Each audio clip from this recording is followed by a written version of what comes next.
अभ्यर्थियों, शिक्षार्थियों, मेरे विद्यार्थियों, आज फिर पुनः उपस्थित हूं एक नया टॉपिक लेकर। आज का जो टॉपिक है वो शिक्षा प्रबंधन की आवश्यकता, उसकी प्रकृति एवं उसकी विशेषताओं पर अपन प्रकाश डालेंगे। उसके पहले कुछ विद्यार्थियों ने क्वेश्चन किया कि सर शिक्षा प्रबंधन की अवधारणा क्या हो सकती है।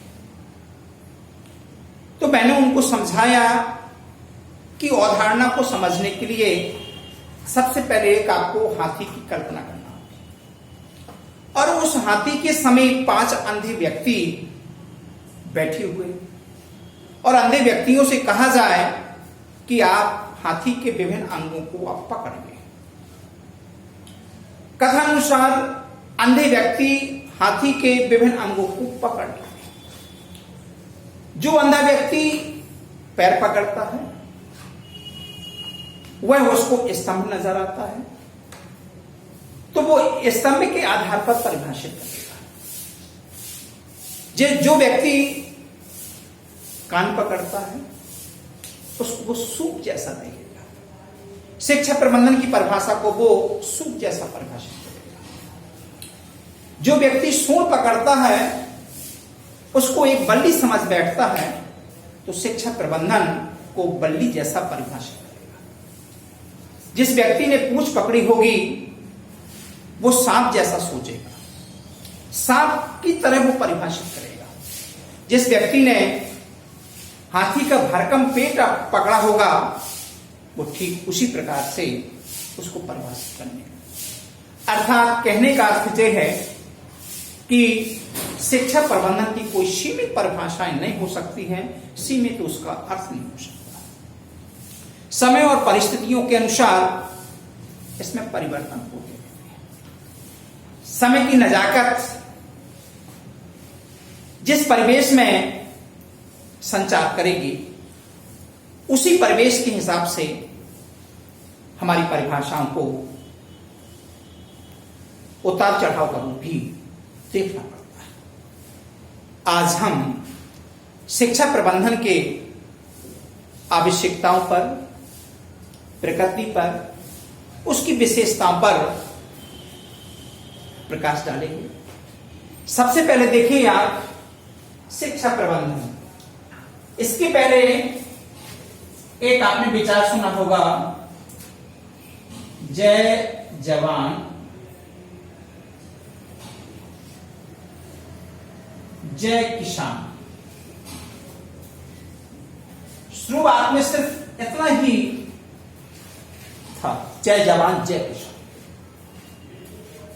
हमारे राजनीतिक विशेषज्ञों ने इसको दिया था। फिर समय परिवर्तन हुआ तो इसमें जोड़ा गया जय विज्ञान, और आगे कालखंड आपका बढ़ा तो उसमें जोड़ दिया गया जय अनुसंधान।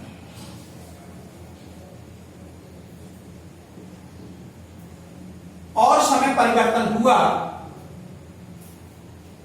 तो इसमें जोड़ा गया जय समाधान। जय समाधान को मैं एक चंद्रयान 2 से आपको जोड़ रहा हूं। चंद्रयान 2 सफल होते होते उस उद्देश्य को प्राप्त नहीं कर सका जिस उद्देश्य को लेकर के हमने इसको बनाया था, लेकिन हमारी आशाएं, हमारी आकांक्षाएं निरंतर और बढ़ती गई। दूसरे ग्रहों पर जाने की कोशिश की जा रही है। ठीक उसी तरह से हमारी परिभाषाएं भी बदल गई। देखिए आप, जय समाधान में क्या है? समाधान के आगे यदि जोड़ दिया जाए समस्या। यदि आपके पास में समस्या उत्पन्न हुई है तो कहीं ना कहीं उसका संबंध आवश्यकता से होगा, क्योंकि आवश्यकता ही आविष्कार की जड़ है। यदि आवश्यकता है तो आपके अंदर प्रेरणा उत्पन्न यदि आपके अंदर प्रेरणा उत्पन्न हो गई तो प्रेरणा के बाद आपके अंदर चेतना उत्पन्न हो गई, और चेतना यदि आपकी उत्पन्न हो गई है तो आपके अंदर तर्क और वितर्क आपको हो जाएगा।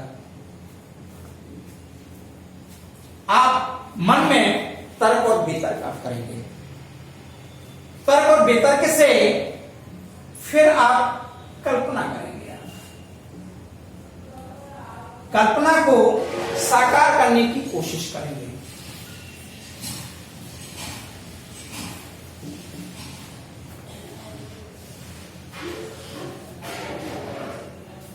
कल्पना के बाद परिकल्पना को उत्पन्न करेंगे। परिकल्पना से आप अपने मन मंदिर में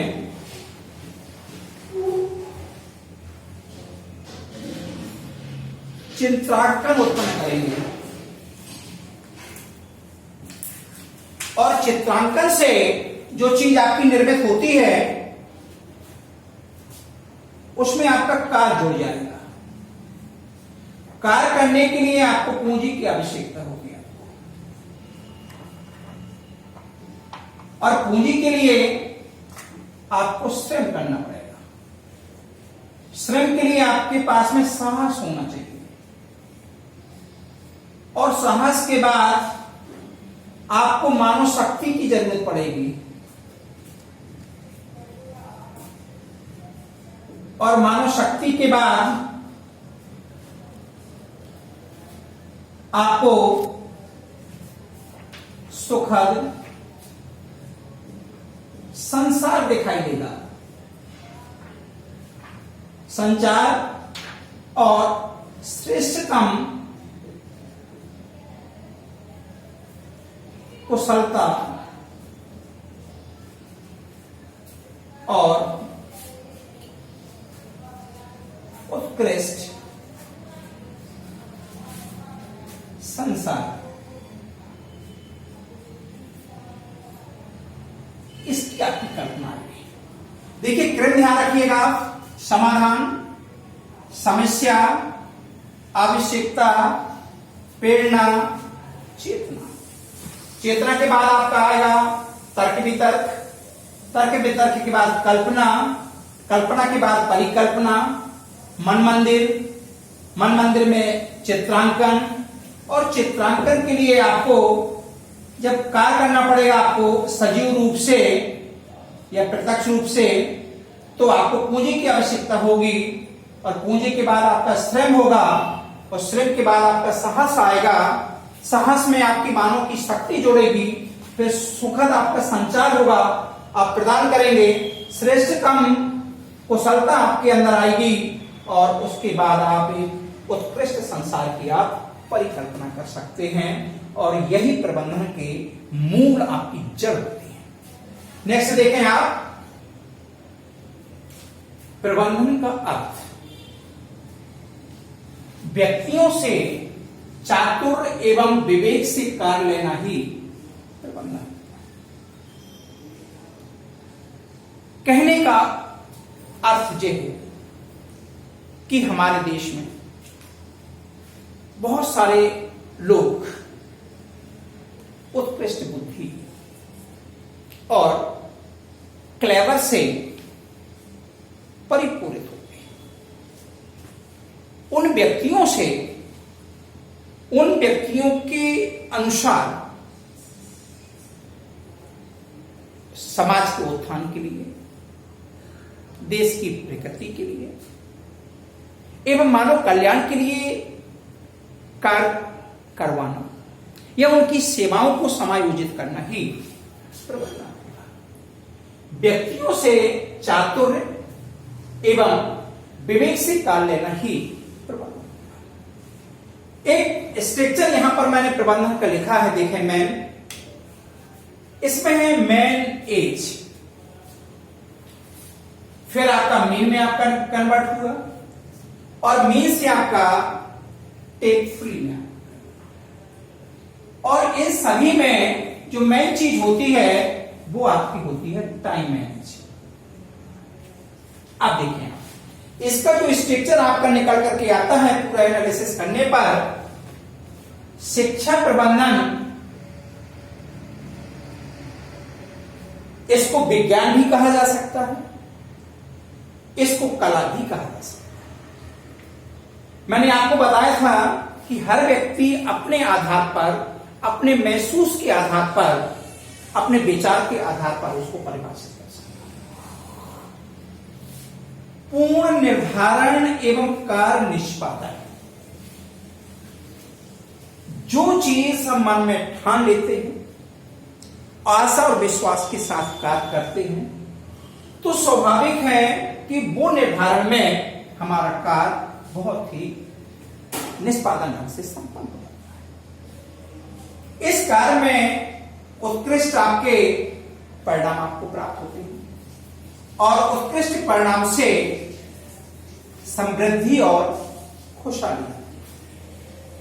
समृद्धि और खुशहाली के लिए यदि हम विज्ञान को और आर्ट को मिला दें तो श्रेष्ठ सेवा का भाव आपको निकल। यदि आप श्रेष्ठ सेवा करते हैं तो बहुत सारी आपकी आकांक्षाओं का एक संजाल, और उस आकांक्षाओं में भाव और भावना का मेल होना बहुत ही आवश्यक है। जब आपकी भाव और भावना आपकी यदि मेल करती है तो मानव कल्याण के आप उद्देश्य और उसको लक्ष्य को प्राप्त करने की कोशिश करते हैं।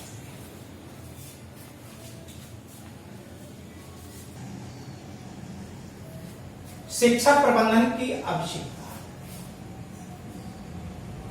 नीड्स ऑफ मैनेजमेंट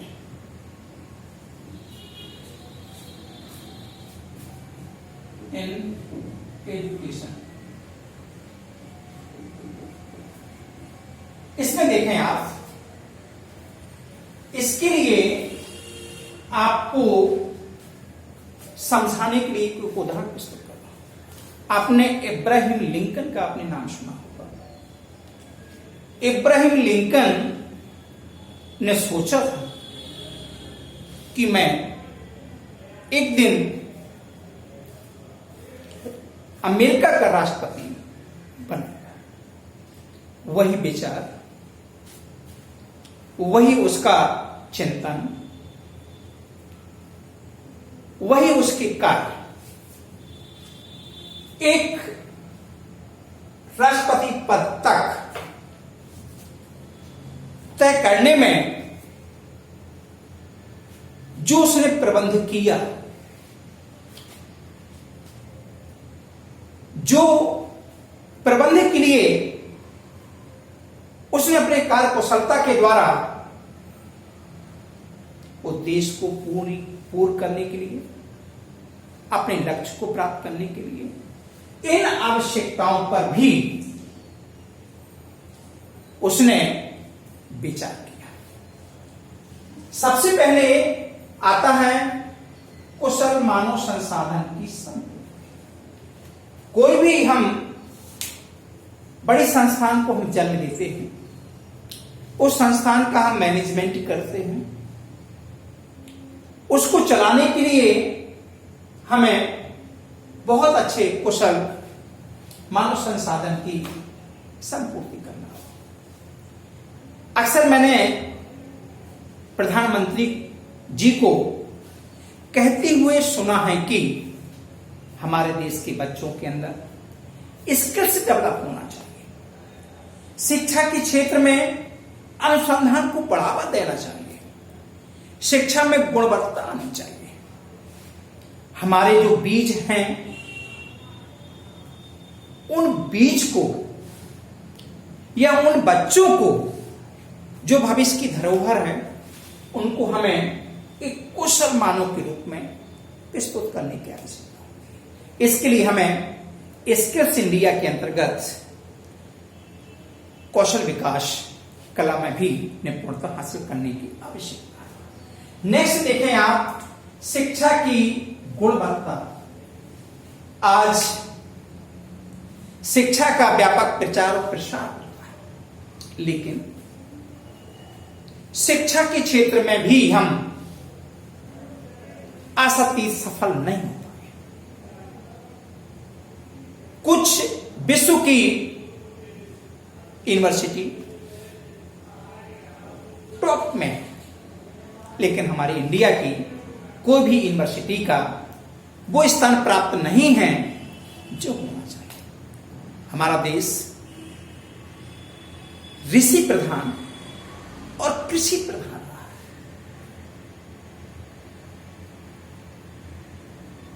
विश्व गुरु की धरोहर को